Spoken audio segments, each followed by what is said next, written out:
guys, welcome back to my channel. In today's video, I'm going to be sharing with you some barbecue hacks. It is definitely that time of year and I have some really good tips to share with you, so I hope you really enjoy this video. And if you're new to my channel, I would love you to consider subscribing if you like hack videos, because I make so many and I would love to have you as a viewer. But without further ado, let's get into my barbecue hacks. Okay, so the first hack that I wanted to share with you is a really clever way to check if you have enough gas or propane for a barbecue. This is something we used to do when we had a canister without a gauge, but it's simple to find out. All you have to do is pour a bucket of hot water over your gas canister and then feel with your hand, and it will feel warm to the touch where there is nothing but air inside, but where there is gas, it will feel cold to the touch. So when we did this today, we actually only have about a quarter canister left of gas, so we need to actually get some more. But I just think that this is a genius hack that you might not know. Now, we love to barbecue, but one thing I don't love is having to clean it afterwards. It can be really messy, so I have a few hacks that will help make cleaning easier and quicker too. So if you don't clean your barbecue right after you use it because you're entertaining, a little hack that we like to do is when we go to clean it, heat the barbecue up, because it makes it that bit easier. If you fire it up, it will help to soften all the dirt and grime that is on it before you go ahead and clean it.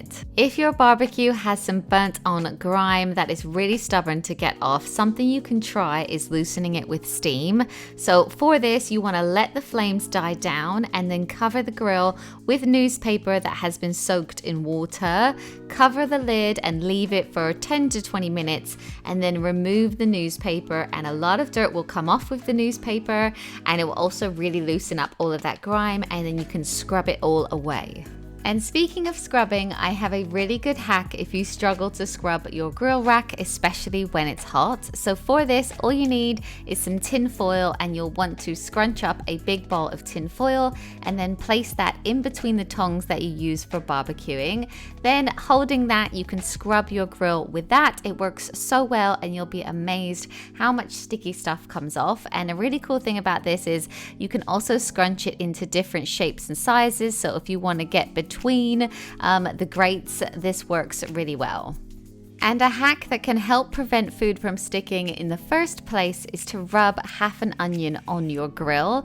Onions have moisture and acidity as well, so it can also help you break down the residue on there if you're then going to clean it. But by putting it on first, it will actually help the food from sticking. So all you have to do is literally cut an onion in half, stick it on a fork, and then rub that on your grill.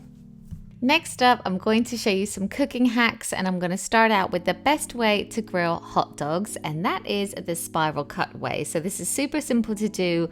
All you have to do is push a wooden skewer through a hot dog, and if this comes out the side, don't worry, because the hot dog meat is very forgiving and you can just start again if this happens. Then you want to take a knife and angle it using the wooden skewer as like a stopper in the middle, and then just twist all the way around until you have a spiral cut hot dog. These cook really well. They're also nice and crispy. They look cool, and they're also great for your toppings and condiments, especially chunkier ones like relishes. These stick in the spiral hot dog really, really well, and my kids think they look really cool as well. And if you're cooking steak on the barbecue and you aren't sure how to tell if it's cooked enough without cutting it open and letting all the juices run out, a simple tip is to use your hands. So by touching your palm here, this is how meat feels when it's raw. Then if you put your thumb to your pointer, this is how it feels when it's rare. To the middle finger is medium rare. Then to this ring finger is medium. And finally to your pinky, that's how it should feel when it's well done. And if you've ever tried barbecuing fish, you may have had it stick to your barbecue grill and make a huge mess. So what I like to do is cook fish on top of citrus slices. So just cut up a lemon, put them onto your grill first, and then place the fish on top of the lemon. And then you can also add some butter or any herbs that you want, maybe some dill, maybe some parsley, and then leave that to cook. This prevents the fish from sticking to the grill, but it also infuses it with an extra flavor, and it's really delicious.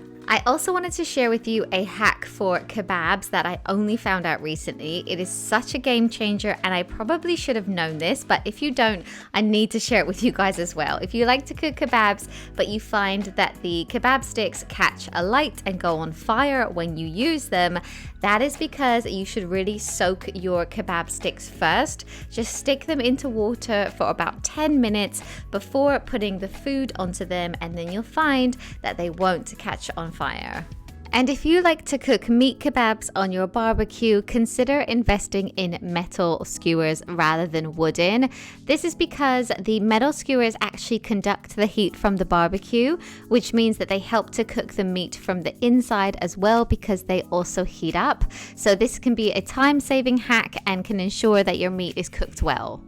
And this next hack has to be one of my favorites. I think it looks so cool, and it's a bit of a talking point as well. But if you're doing a barbecue and you're trying to remember who's having what, someone wants a medium done burger, someone wants a well done burger, you could actually write onto the burger buns in ketchup or whatever condiments they want what they're having. Or if you don't want to write how their burger is going to be done, you could use initials, or you could write names as well. And if you're having a vegetarian guest attend a barbecue, or you just want a cool way to cook vegetables for a barbecue, you might like this little vegetable parcel that I make. So all you have to do for this is get their favorite vegetables, cut them up, and then put them into a tinfoil parcel along with a splash of oil and then any herbs or spices you want.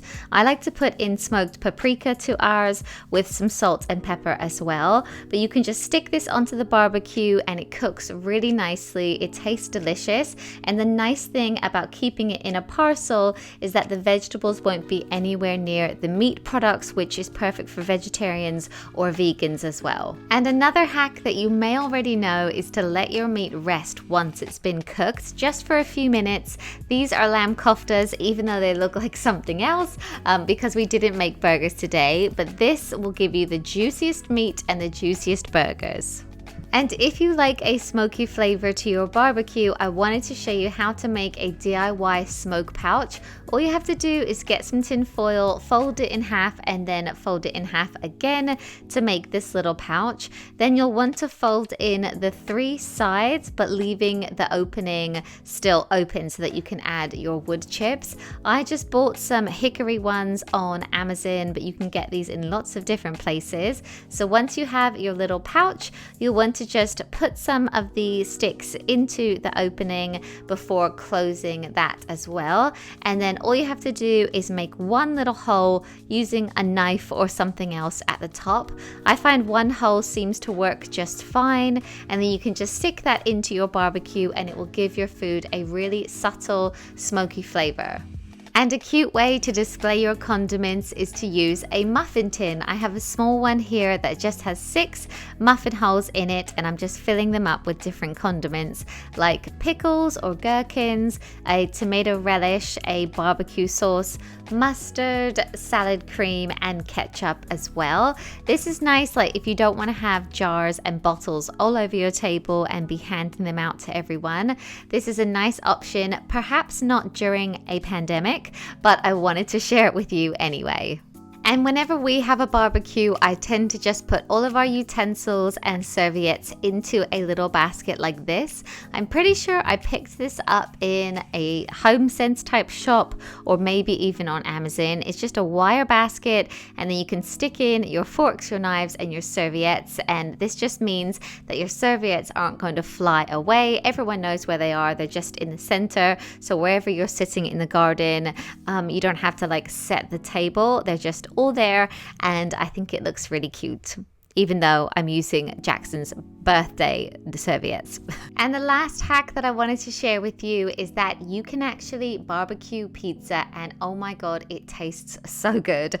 So when you're barbecuing, you can really think outside the box, and if you barbecue pizza, it's really crispy, it's really yummy. We just buy a pizza base add some tomato puree, mozzarella, pepperoni, anything that kids want on it. So if you have any fussy eaters attending as well, you can do this and they can enjoy it. As I said, it's really crispy on the bottom and it's really yummy. But when it comes to barbecuing, there is actually so much you can do. My mum actually used her barbecue only when she was renovating her kitchen. She even cooked her Christmas turkey on her barbecue.